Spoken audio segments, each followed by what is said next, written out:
বিশ্ববিদ্যালয়ে আমরা সহ্য করবো না, ছাত্রলীগের এজেন্ডা বাস্তবায়ন করতে দিব না, ছাত্রলীগের এজেন্ডা বাস্তবায়ন হবে না।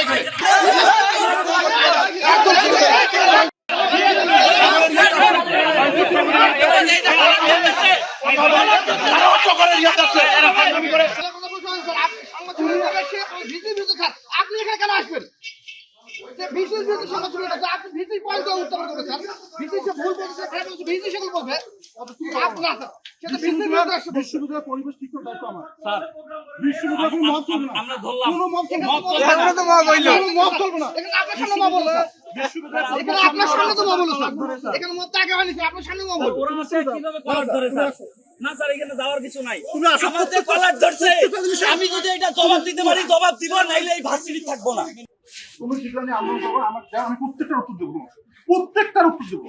তুমি যেগুলো আন্দোলন করবো না প্রত্যেকটার, এখানে যদি কোনো দুর্নীতি হয়ে থাকে আমি আজকে শিক্ষক শুধু প্রক্টর না শিক্ষকতার পদ থেকে আমি পদ্মা করবো। তুমি যাও প্রত্যেকটা দাও, আন্দোলন উত্তর এখন করবো।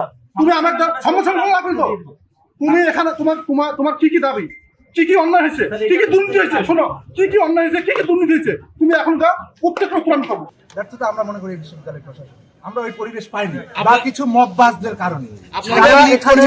এখানে পরিবেশকে আমরা সংবাদ সম্মেলন করতে আসলে এখানে কিছু কিছু ভাই যারা অতীতেও আপনারা তাদের ফেসবুক আইডিগুলো দেখতে পারেন যে প্রতিনিয়ত মিথ্যা অপপ্রচার করে তারা এই বিশ্ববিদ্যালয়ের পরিস্থিতিকে অস্থিতিশীল করতে চায়। আমরা সেটার প্রতিবাদে সংবাদ সম্মেলন সেম একই কায়দায় আজকেও তারা আসছে আমাদের সংবাদ সম্মেলনে বাধা দিতে। তারা আমাদেরকে বাধা দিয়েছে, এখানে একটা মবের মতো পরিস্থিতি সৃষ্টি করেছে। আপনারা জানেন সেই কয়েকজন ভাই আজ ভিসি পদত্যাগ করবে, কে আন্দোলন করবে, সংবাদ সেটা নিয়ে আমাদের কোনো হেডেক নাই। আমরা এই বিশ্ববিদ্যালয়ের শিক্ষার্থী, আমরা চাই যিনিই আসুক যিনিই থাকুক, এই ভিসি থাকুক অন্য ভিসি আসুক, সেটা নিয়ে আমাদের কোনো মাথা ব্যথা না। আমরা চাই যে এই ভিসিই থাকুক, শিক্ষার্থীদের পক্ষে কাজ করুক, এই ক্যাম্পাসের জন্য কাজ করুক, শিক্ষার্থীদের জন্য নিরাপদ একটা ক্যাম্পাস উপহার দেব, আমরা এমনটাই চাই। আওয়ামী লীগের একটা এজেন্ডা, আওয়ামী লীগের এজেন্ডা বাস্তবায়ন করার জন্য আমি তো বলছি প্রত্যেকটা জিনিসের অ্যান্সার আমার কাছে আছে। যদি কোনো দুর্নীতি হয়ে থাকে সেটা আমি অ্যান্সার করবো। এই প্রশাসনের কোনো দুর্নীতি হয় না, যদি দুর্নীতি হয়ে থাকে তার অ্যান্সার আমার কাছে আছে। কোনো দুর্নীতি হয় না, এগুলো ক্যাম্পাসকে অশান্তি করার জন্য এটা করা হচ্ছে। ক্যাম্পাসে তারেক জিয়ার নেতৃত্বে এখন দেশ চলছে, এখন ইউনিট সরকার নাই, আগে এগুলো মব চলছে, এখন আগে মব চলছে না। সেটা আমি অ্যান্সার করতে চাচ্ছি, তাদেরকে ইউজ করতেছে। ছাত্র মানুষ, ছাত্রকে সহজে ইউজ করা যায়।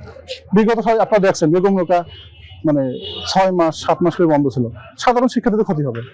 এই সামনে যে 1000 কোটি টাকার প্রজেক্ট আসতেছে, মূল্য তো সেইটাকে টার্গেট করে এটা আর কি অশান্ত করার চেষ্টা করতেছে। অসত্য বলতে কি প্রত্যেকটা অ্যান্সার আছে আমার কাছে, এগুলো মানে প্রমাণিত অভিযোগ না, অভিযোগ করছে।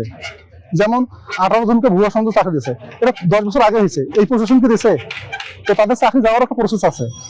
সেটা তো অনেকে 2-3 জন সাময়িক বরখাস্ত অবস্থায় আছে, অনেক বিশ্ববিদ্যালয়ে আমরা চিঠি পড়াইছি যে এই সার্টিফিকেটটা ভুয়া কিনা আপনারা যাচাই করে দেন, তো সেটা তো কন্টিনিউয়াস প্রসেস।